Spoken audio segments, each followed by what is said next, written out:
welcome to Central Texas Gardener. I'm Tom Spencer. The recent hard freezes took a toll on some of our succulents, like the agaves and aloes. Today, Jeff Pavlot explains how to tell if the plant's okay or not, and how to work with it. He's also brought along a few cold-hardy specimens to replace ones that may not have made it. On tour, let's join the garden posse on their mission to round up neglected spaces and turn them into gardens overnight. By night they come, wielding heavy tools, large rocks, and carefully aimed flashlights. But they're not especially stealthy, and whoops of joy ring out when a neighbor spies them and offers to help.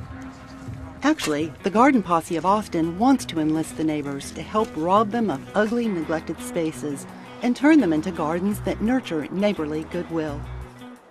Lindsay Patterson was inspired by stories of guerrilla gardeners around the world.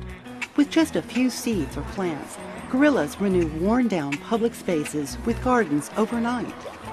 This idea really excited me, and it seemed like a really good way to get people involved with gardening in a way that's more low commitment than either having your own garden if you're not ready to have your own garden, or if you don't have time to go to a community garden. And just kind of like getting that flexible, hands-on experience, and, meeting other people who are interested in the same things that you are. Thanks to social media, events, and plain old word of mouth, new guerrillas quickly joined the ranks. When I first moved to Austin, just one person I knew had gone to one of the meetings, and I just thought that sounded like the coolest thing to be a part of. And I came to one, and then the rest was history. I made so many friends and just got so involved, and it just kind of got me on this whole spiral of gardening as soon as I got to Austin. By day, they tend the gardens on the way to work, on the way home, or on general drive-bys. But they break ground after dark. Hard, compacted soil, almost like cement in drought, doesn't scare them off. It only takes an hour to put in a garden. Yeah. And, then at the end you have something that you're like, whoa, we did this. And, it's an accomplishment. You feel good about it. On South First, they added their own greeting to the one on Roadhouse Relics wall. That was a spot that we really liked because there's so much foot traffic and even vehicular traffic that goes by there, so it was high exposure, and tourists, locals, everyone is using this mural to take photos in front of, so it was kind of a way to clean up that space and give back to the general community, where a lot of our other gardens are really neighborhood specific. They surprised a congregation in East Austin. That was an idea I had just because I was connected to that church, and I go there sometimes and just really loved the congregation there. One of our goals is to, make people happy through gardening, and it was just a great opportunity. So we kind of surprised them with it. I didn't tell them that it was going to happen. We just, showed up, and the pastor had mentioned where, what he wanted to do with this little slab of concrete. And he had just this vision of it being a place where people could go and enjoy and sit, and so we decided, well, why not? We went out there one night and started digging. I think it's worth mentioning, we went back and we had a potluck to Yeah. kind of get together and meet the congregants and kind of celebrate the garden, and that was just the best thing, because everyone was so excited about gardening, and a lot of them they wanted to know how to garden, but they had never tried, and they saw how successful the garden out in front of the church was being, and it motivated some of them to say, I'm going to start my own garden, I'm going to try again, my gardens have failed, but this one is doing well. And just the pastor was so excited that out of this little watermelon patch we had planted, he had 7 watermelons, and he named every one of them. Nearby, on Chestnut Avenue, they brightened up a street corner on a weedy vacant lot. Lindsay and Carolyn made a daytime stop to add some new fall plants. Like most of the Garden Posse's retrieval, it isn't huge in size. Its immensity is measured in the joy that the edibles and flowers bring to people walking by, or waiting for the bus, or playing at Chestnut Park across the street. Its significance lies in what a big difference a little attention makes. Sometimes they pick spots in their own neighborhoods or on their route to work, where it's easy to drop by to weed, water, and replenish. Other times they plant a seed that brings a neighborhood together. We've had places where the community has also chipped in and taken it under its wing, which is the goal for any of our gardens, is that the people living around it and interacting with it will take ownership in the little garden and want to care for it also. On Cherrywood, already neighbors are ready to pitch in after asking the posse for help. I met Jeannie, who lives next to this lot, and she volunteered that, there's this area that's never been developed, and the owner had said a couple of years ago that the neighbors were welcome to use it in anywhere they wanted. On the night they broke ground, neighbor Melvin enlisted as a new guerrilla. When other neighbors on bike rides and walks saw the posse in action, they returned with tools from their sheds. By the time they'd enriched the soil and given it new life, they were also new friends, united by the garden they birthed. One of my favorite things about this is just seeing how it's inspired me to garden more, is just like, even if these little gardens don't turn into big community gardens someday, they at least start something in the community where it taught me a lot about gardening, and I think everyone who's involved with our group realized that they know a whole lot more about gardening than they ever thought. Along with fundraisers and their own contributions, the posse counts on donations from local nurseries, plants that haven't sold, or broken bags of compost. Also, people have donated seeds, they've donated plants, like if they're able to propagate plants. We've gotten a lot of plants from plant swaps. Sure, they realize that some gardens will be transitory, but their long-term mission is one that will stick around. These aren't meant to be around for 10 years. They're kind of temporary installations in which, some of the neighbors might wake up the next day after we visited and been like, wow, that's a new garden, I didn't know that you could put in a garden there. And it kind of surprises people and encourages people to take more active participation in the community, in the land around them, kind of think about things in a different way, and at the very least, be more interested in things that are going on in the community. And, the ideal of the garden is that people will start coming together, working on these gardens, and, either learning about gardening or learning about their neighbors. It's really just kind of to bring a community together is the real ideal. All right, we're going to move from the garden posse to talk about a bunch of plants that look like they may have stepped up to the gallows. We have a lot of plants out there that have really suffered from the frost this year, aloes and agaves.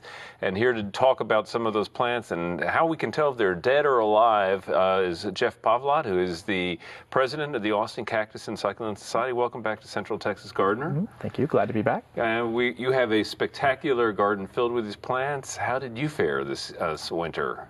My garden did pretty well. I have some damage to some of the plants.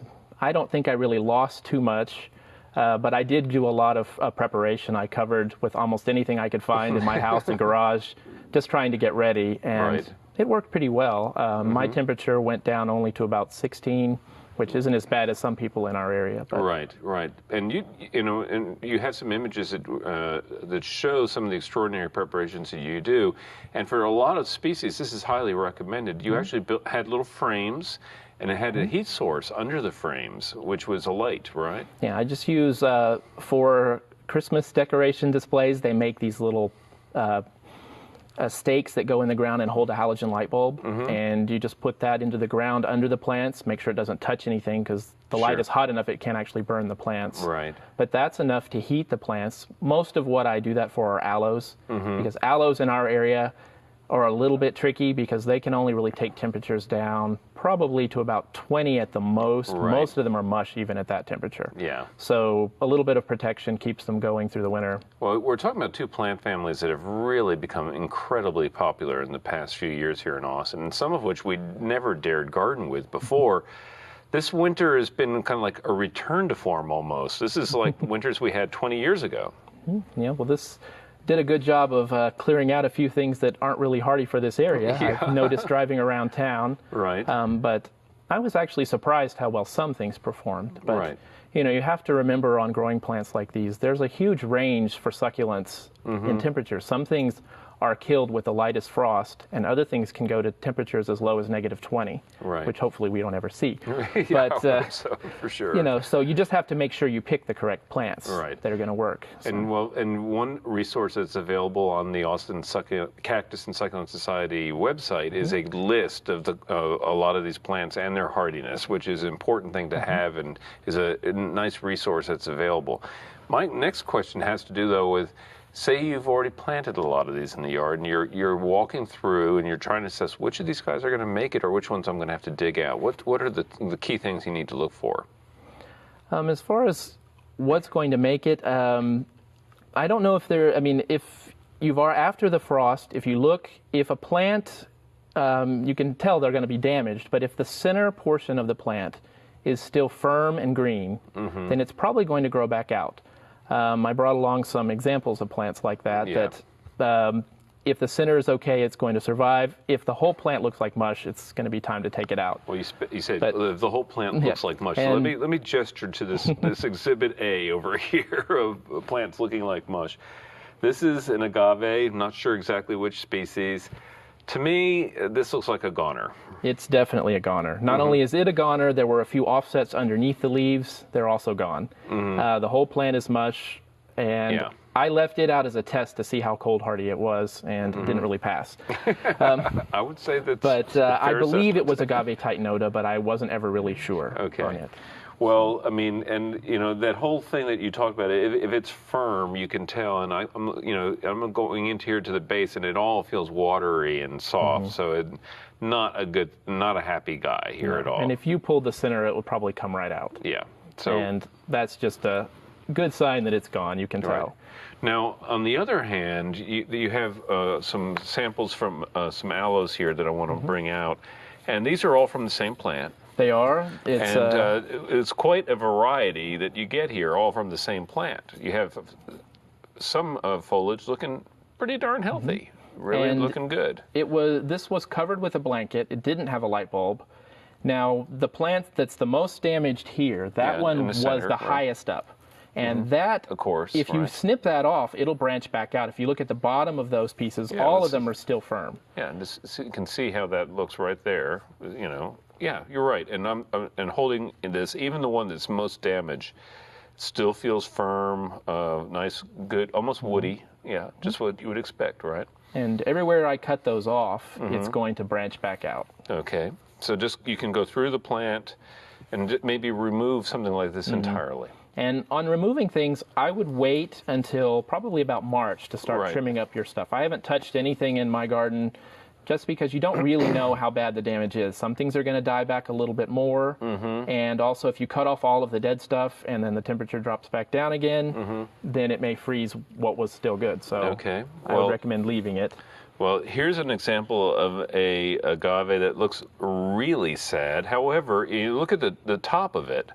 It looks, an aloe, excuse me. It looks very much like the agave over here to my right, like it's a goner. However, if you look down here at the base, again, nice and firm, and some green there.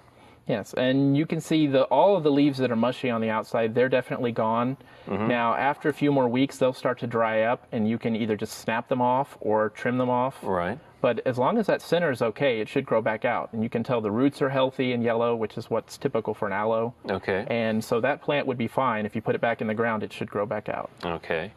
And likewise, we have some agave leaves here, and this is a fairly common form of agave here locally. And this is from your garden. It is. It was prominently featured in a piece we did on your garden, I think. Last year, I think it was the opening shot. Right. The plant isn't dead. I covered it. It burned it somewhat. You can see the leaves range, Right. On how bad they were burned. But the center of it is still good, and probably it'll take, most of this year to grow back out. But it's, it's not going to be gone. Okay. But it was covered. Well, let's show some people some hardy, dependable varieties, okay? And you've got some really gorgeous plants here. This is the golden barrel cactus, correct? It is. And how did these fare in your garden?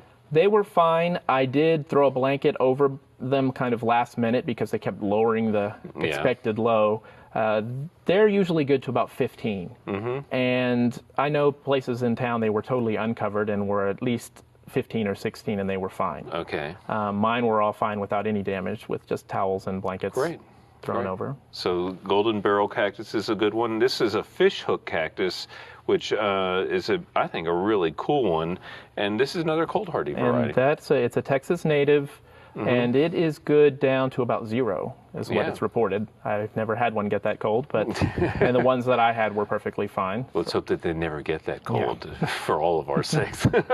0 degrees would be a hard one here in Austin. We've come close before, but it's been almost 25 years, I think. And this is the squid agave, which is a rambunctious little plant that really performs well for us. How did it do in the cold this year? It was perfectly fine. That one actually sat through down under a tree. I probably would have put it in my greenhouse if I'd remembered it was there, but it was perfectly fine. There wasn't any damage at all. So to it. in this and little it's in a pot, even. 6-inch pot, it was sitting out in that temperature, and it did okay. And it didn't have any trouble. Okay, very good. And I want to point out the agave Victoria Regina, because I think this is one of my favorites. Agaves are hard to choose a favorite because they're so cool, but this is one that just does tremendously well for us. Yes, I mean, it's a beautiful plant, and it does really well here, and it's very hardy. It's down into somewhere at least 5, something like that, degrees. Okay. So, Jeff, I know that people are going to want to hook up with you, learn about more about these plants, and there's some opportunities coming up in April. There are 2 shows coming up. Austin on the 11th and 12th, Austin Cactus and Succulent Society show. And where's that held? That's at the Zilker Botanical Garden in the Garden Center. And then also, just shortly after that, another show in San Antonio, and that's going to be happening 22nd, 23rd, and 24th. So we hope that our folks will check that out. Also learn more about all the things that you have to offer on our own website. So thanks so much again for coming back on Central Texas Garden. Thanks a lot. All right, and good luck to all you guys out there in the garden. Coming up next is Daphne Richards. Hello and welcome to Down to Earth. Our question this week is a really good one, and it's one that actually I was even confused by when I first moved to Austin a while back. It is, what is a woody perennial? Many people have asked me, what is a woody perennial? And you say that it's time to prune it right now. And so what exactly is a woody perennial in my garden? Actually, I'm familiar with types of plants like this being called root hardy. Plants such as lantana, esperanza or yellowbird, and the redbird of paradise. Those plants that sometimes remain evergreen, but usually die back to the ground, and if you leave the tissue above ground, that woody tissue, you may get some growth back from that, but it's going to be a lusher, fuller plant, and it will flower more if you go ahead and prune all of that above ground portion down to the ground. So that's a woody perennial. And as I said, I have always called those root hardy, so even I found that question confusing. Normally, we would say to prune them now in February. But since we had a colder winter this year, it might be better to go ahead and wait. I like to wait until these plants, I start to see them emerging from the surface of the ground. I see some new green growth. Then I know it's time to get rid of the above ground portion. If you have already pruned them or you're pruning them now, that will also be fine. There won't be any problem with that. Our plant this week is the pink trumpet vine, Podrania ricosoliana.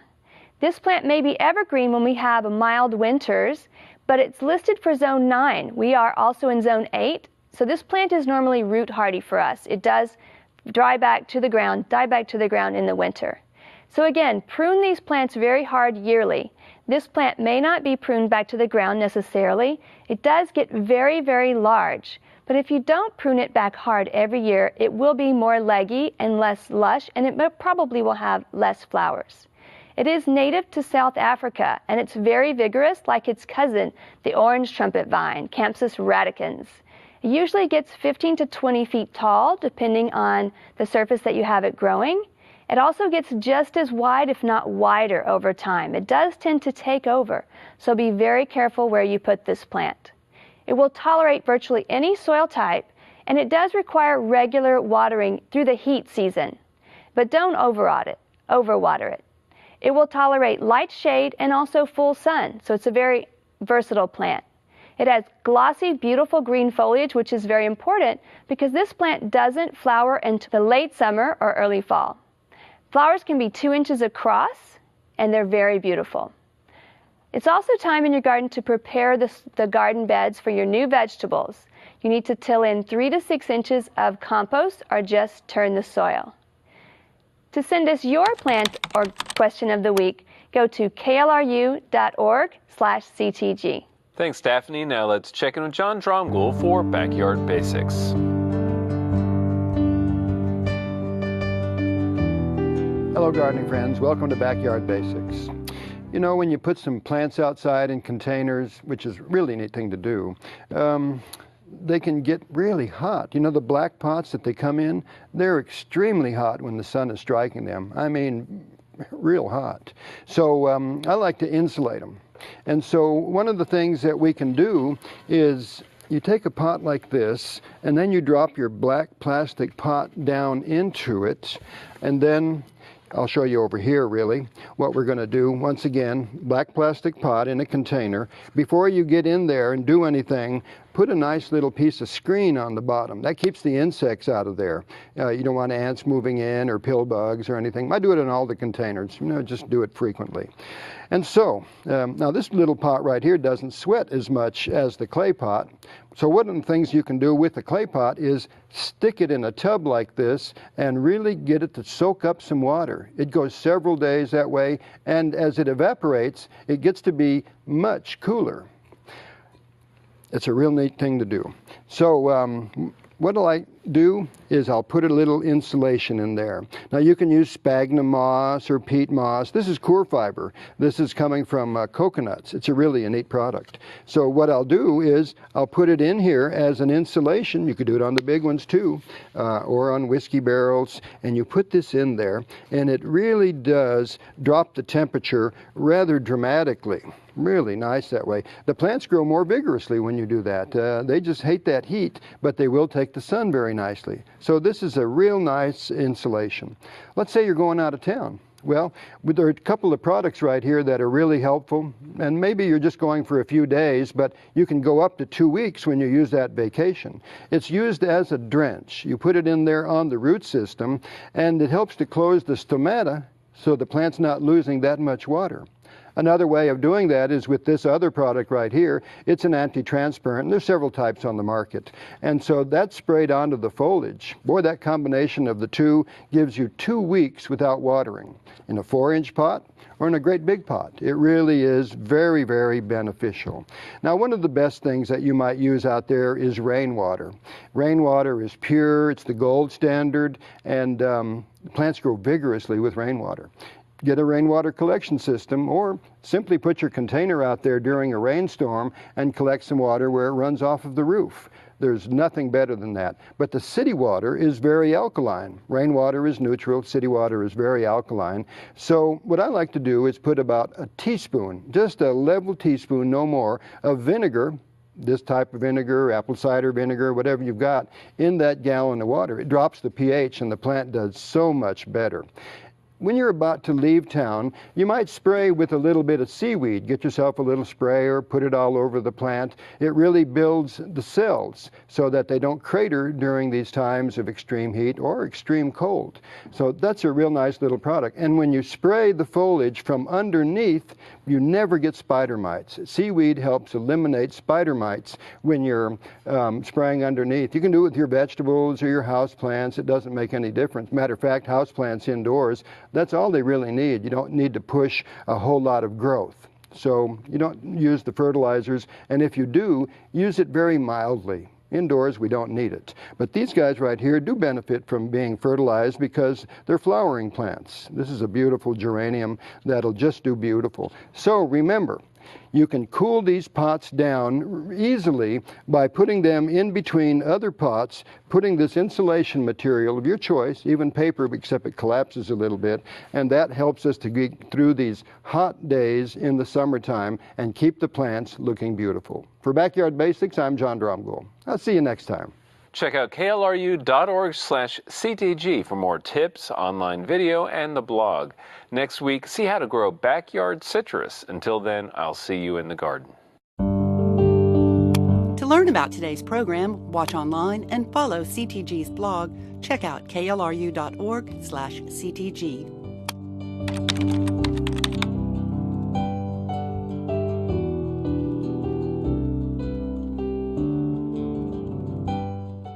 There's something new blooming online. Central Texas Gardener has a new website with an improved search, tons of gardening resources, and video.